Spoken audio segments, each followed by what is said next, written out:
Chapter 1: The Curse. The small village of Ban Phai was nestled in a remote area surrounded by thick forests and winding rivers. Life was simple, and the villagers were content with their daily routines. They farmed, fished, and raised livestock to support themselves. However, things took a dark turn when a young girl named Krasue fell ill. She was just 16 years old and had been healthy her entire life. Her parents were distraught, and they did everything they could to save her, but her condition worsened day by day. As Krasue's illness progressed, strange things began to happen. At night, the villagers could hear eerie sounds and see flickering lights outside their homes. Some even claimed they saw a floating head with dangling organs in the distance. The villagers grew fearful and superstitious, believing that Krasue's illness was not natural. Eventually, Krasue died a painful death, leaving behind a grieving family and a curse that would haunt the village for generations. The Curse of the Krasue Ghost. According to the legend, Krasue's spirit returned as a Krasue ghost, a female spirit with a floating head and organs that dangled from her neck. She would wander the village at night, searching for prey to feed on. Her curse would pass down to the next female in the family, and so on. The villagers tried everything to appease the ghost. They left food and offerings outside their homes, hoping that it would satisfy her hunger. They even built shrines and performed rituals to ward off the ghost. But nothing worked. The Krasue ghost continued to haunt the village, and her hunger for blood grew with each passing night. As the years went by, the villagers learned to live with the curse. They were always wary of the Krasue ghost and avoided going out at night. They whispered stories of her to their children, warning them to stay indoors and avoid venturing into the forest. Despite their fears, life in Ban Phai continued. The villagers went about their daily routines, but the curse always loomed in the back of their minds. They knew that the Krasue ghost would return, and they lived in fear of her next visit. Chapter 2: The Haunting. Years went by, and strange things started happening in Ban Phai. At night, people would hear eerie sounds and see flickering lights. Some claimed they saw a floating head with dangling organs. Children disappeared without a trace, and their bodies were found with marks on their necks. The villagers knew the Krasue ghost had returned, and they lived in fear. They tried to appease her by leaving food and offerings outside their homes, but nothing worked. The ghost was getting stronger, and her hunger for blood grew with each passing night. People started to avoid venturing out at night, and the village became a ghost town after sunset. The only sounds heard were those of the Krasue ghost, who roamed the village streets, looking for her next prey. As the fear grew, the villagers started to organize themselves. They set up traps and cameras, hoping to catch the Krasue ghost on tape. They even sent out search parties to look for her, but she was too elusive. One night, a group of villagers saw the Krasue ghost feeding on a stray dog. They were horrified by the sight and ran back to the village to alert others. From that day on, the villagers knew that they were not safe, and the Krasue ghost could strike at any time. They tried to seek help from outside the village, but no one believed them. The villagers were on their own, and they had to find a solution to the curse.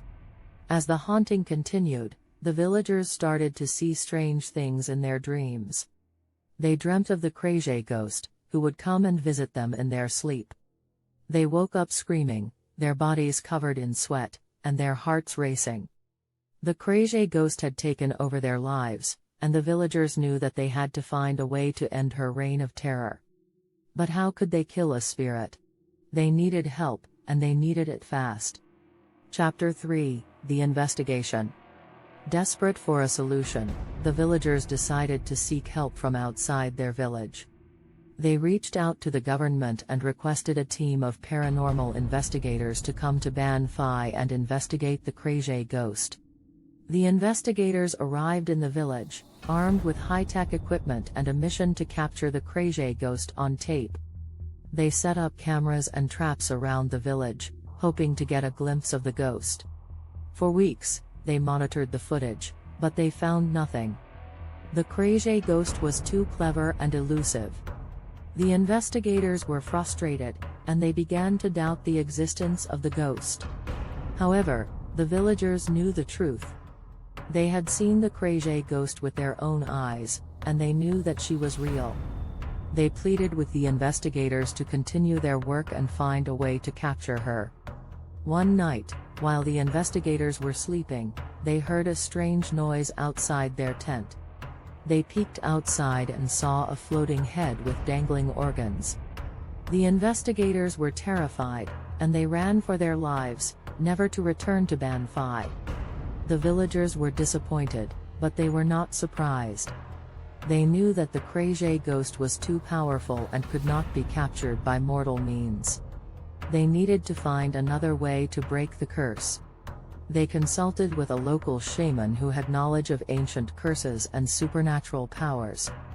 The shaman suggested a sacrifice. They had to find a young girl and offer her to the Krasue Ghost. The sacrifice would appease the ghost, and she would leave the village in peace. The villagers were hesitant but knew they had no other choice. They found a young girl, tied her up, and left her in the middle of the village. That night, the Krasue Ghost appeared, her eyes glowing red with hunger. She swooped down on the girl and devoured her, leaving nothing but a bloody mess. The villagers were horrified, but they knew that the sacrifice had worked. The Krasue Ghost disappeared from the village, and the haunting stopped. However, they also knew that the curse had not been broken. The Krasue Ghost would return, and they had only postponed her hunger. Chapter 4: The Sacrifice. The villagers of Ban Phai were hesitant to make the sacrifice, but they knew they had no other choice. The Krasue Ghost had been haunting their village for years, and they had tried everything to appease her hunger. But nothing had worked. So, they found a young girl from a neighboring village and brought her to Ban Phai. The girl was terrified, and she knew what was going to happen to her. But the villagers were determined to break the curse and believed that the sacrifice was their only hope. They tied the girl up and left her in the middle of the village. The Krasue Ghost appeared as expected, her eyes glowing red with hunger. She swooped down on the girl and devoured her, leaving nothing but a bloody mess.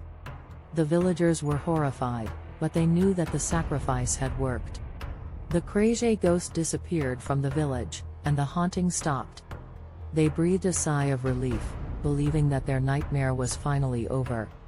However, as time went by, the villagers started to experience strange things again. They heard eerie sounds and saw flickering lights at night. Some claimed they saw a floating head with dangling organs. Children disappeared without a trace, and their bodies were found with marks on their necks. The villagers knew that the Krasue Ghost had returned, and they realized that the sacrifice had only postponed her hunger. They were desperate for a permanent solution to the curse. They consulted with the shaman once again, hoping to find another way to break the curse. The shaman suggested that they find the remains of Kao, the girl who had been cursed and had turned into the Krasue Ghost. The villagers searched the forest and found the remains of Kao, buried in an unmarked grave. They brought her remains back to the village and burned them, hoping that it would break the curse. As the flames consumed Kao's remains, the villagers could hear strange sounds and see flickering lights. But they did not stop until the remains had been reduced to ashes. Finally, the curse seemed to have been lifted. The haunting stopped, and the village returned to its peaceful ways. The villagers celebrated, grateful for the end of their nightmare. But they knew that they could never forget the curse and the Krasue Ghost. They would always be wary of the supernatural and would never forget the power of curses and the consequences of their actions. Chapter 5: The End. After the burning of Kao's remains, life in Ban Phai returned to normal. The villagers went about their daily routines without fear, and the haunting stopped. They were relieved that the curse had finally been lifted and that they could live in peace. However, The memory of the curse and the Krasue Ghost lingered in the back of their minds.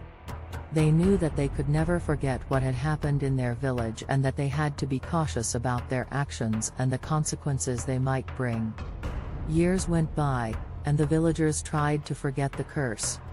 They even stopped telling stories of the Krasue Ghost to their children, hoping that the memory of the curse would fade away. But strange things started happening again. At night, people would hear eerie sounds and see flickering lights. Some claimed they saw a floating head with dangling organs. Children disappeared without a trace, and their bodies were found with marks on their necks. The villagers were terrified, realizing that the curse had returned. They knew that they had to find a solution to end the curse once and for all. They consulted with the shaman again, hoping to find a way to break the curse permanently. The shaman told them that the only way to break the curse was to find the source of the curse, which was the spirit of Krasue. They had to find a way to put her spirit to rest and prevent her from coming back to haunt the village. The villagers were hesitant, but they knew they had no other choice. They gathered a group of brave individuals and set out to find the spirit of Krasue. They searched the forest for days, and finally, they found her. Krasue's spirit was floating above the tree canopy, and she looked more terrifying than ever. The villagers were afraid, but they knew that they had to confront her. They approached her and pleaded with her to end the curse. Krasue's spirit was hesitant at first, but she eventually relented. She told the villagers that she had been cursed by a jealous neighbor and that her family had suffered for generations because of the curse. The villagers were sympathetic and promised to honor Krasue's memory and to prevent the curse from happening again. They performed a ritual and put Krasue's spirit to rest, hoping that it would end the curse once and for all. Days went by, and the haunting stopped. The villagers were relieved, and they celebrated the end of the curse. They knew that they had to be cautious and that they could never forget the power of curses and the consequences of their actions. They continued to honor Krasue's memory, and they made sure to pass on the story of the curse to their children, hoping that they would never forget the lessons of the past. The villagers knew that the curse might return one day, but they were ready to face it, armed with the knowledge of the past and the hope for a better future. The end.